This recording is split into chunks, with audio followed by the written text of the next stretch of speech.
سلامونه پیرزونه نیاز احمد خان یم د مشال ډیجیټل سره قدرمنو کتونکو نن ما راوستې په سوات سیدو شریف کې یو داسې ادارې ته چې دا د ملکنډ ډیویژن یو وسته وي هغه اداره ده چې اول ځل جوړه شوې ده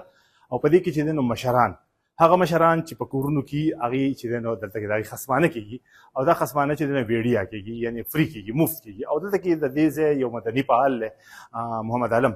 چې د مهر فاونډیشن په نوم باندې هغه یو اداره جوړه کړې ده د خپلې مور په نوم باندې او هغې چې دی نو دې سره سره وړاندې بلها کارونه کړي دي دلته کې سیلاب راشي که دلته کې د روجي خلکو روژه ماته وي که دلته اخترې د غریبانانو د هغوی د کپړو یا د هغې د کالو د هغې انتظام کوي په هزار کوي او که مریضان دي رنځوران دي د هغې هم چې دی نو دوی غم کوي خو دا یو ځانګړې اداره ده د دې متعلق تاسو سره معلومات درکوو مثلا محمد عالم صاحب موجود دی او کوشش کوو چې په دې فوټیج کې تاسو ته د ادارې څخه بس ځینې وکړو چې دا اداره څنګه جوړه شوه په دې کې به کم خلک وي محمد عالم صاحب ډېره زیاته مننه تاسو وخت راکړو ستاسو ادارې ته نن راغلي یو څه وایې الاول خو موږ سره د کتونکو ته پوره تعارف وکړئ د اداره چې دا څنګه جوړه شوه دې کې به کم خلک وي او دې کې چې دی نو تاسو څنګه خلکو ته خدمت ورکوئ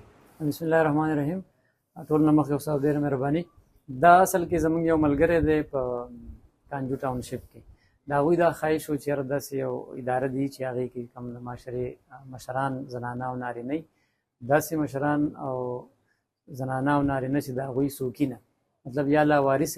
یا که بچي وي خو چې معذوره یا د ګټې وټې لایق نه نو چې هغه دلته کې راځي دلته کې به هغوی اوسي هم د هغوی به رهایش خوراک علاج هر څه فري نور چې کوم سهولتونه زموږ په کورونو کې په عام کورونو کې نه تاسو ټول به اوس وینئ هغوی دوی ته موږ مهیا کړي دي پښتنو معاشره هم داسې ده چې مشرانو ته ډېر په درناوی ورکوي ډېر عزت ورته ورکوي خو دوی څنګه وویله چې هغه خلک یا په لارو کوڅو کې ګرځي یا چې دی پرېښودی شوي اوس هم یوه زنانه دې کې شته او هغه چې دی نو تاسو ویلو چې یاره دغه د دې اس او پیز مطابق نه ده خو بیا موږ هم هغسې ده که لږ ذکر هغه وکړئ څنګه راله هغه او تاسو ورته کم کم اسانتیاګانې او سهولیات ورکوئ نو هغه چې رښتیا وایم نو اولنی میسج تاسو ما ته کړی و چې یاره داسې یو ایشو ده بیا په هغې کې ډي سی صاحب هم وکړو سوشل ویلفیر ډپارټمنټ هم وکړو خو موږ چې د هغې معلومات وکړو نو هغه داسې زموږ مور ده خو دماغي حالت د هغې ډېر زیات خراب دي او کمزوري دي ایون چې هغه کنځل هم کوي وهل هم کوي نو موږ چې په دې اشیانه کې کوم رولز دي نو هغې کې دا دي چې هر دلته کې به منټلي ډسټرب کس یا نشې عادي کس به نه وي د هغې وجه دا ده چې دلته کې نور باباګانې یا بیګانې بیا خو به هغوی ته نقصان رسي د دې وجې نه موږ په خپل رولز کې دا لیکلي دي بیا هغه خبره په میډیا باندې ډېره زیاته هایلایټ شو په ما هم ډېر زیات پرشر راغی ستاسو د وجې نه هم د نورو ملګرو د وجې نه هم نو موږ بیا مجبورا هغوی هاسپټل ته بوتلو 4 ورځې هغوی په هاسپټل کې وو او پرون موږ راوستي دي اوس زموږ سره دلته کې دي علاج سټارټ دې اداره کې څومره کسان تاسو یو وخت کې ساتلی شئ یا هغې ته چې خدمات ورکولی شئ اوسه پورې خو تاسو به اوس وینئ 21 کسانو زموږ سره گنجایش دی او دا 28 ته رسیدلی شي او ملکنډ ډیویژن کې داسې اداره ستاسو علم کې شته یا خیبر پښتونخوا کې خیبر پښتونخوا کې یوه ده هغه هم سوشل ویلفیر والا پېښور کې کړې ده دې کې ورته موږ ریکویسټ کړی خو هغوی ویل چې یاره کابینې نه منظوري نه وي شوې نو موږ لا ستاسو هیلپ نه شو کولی نیکسټ دغه کې به سره وکړو بالکل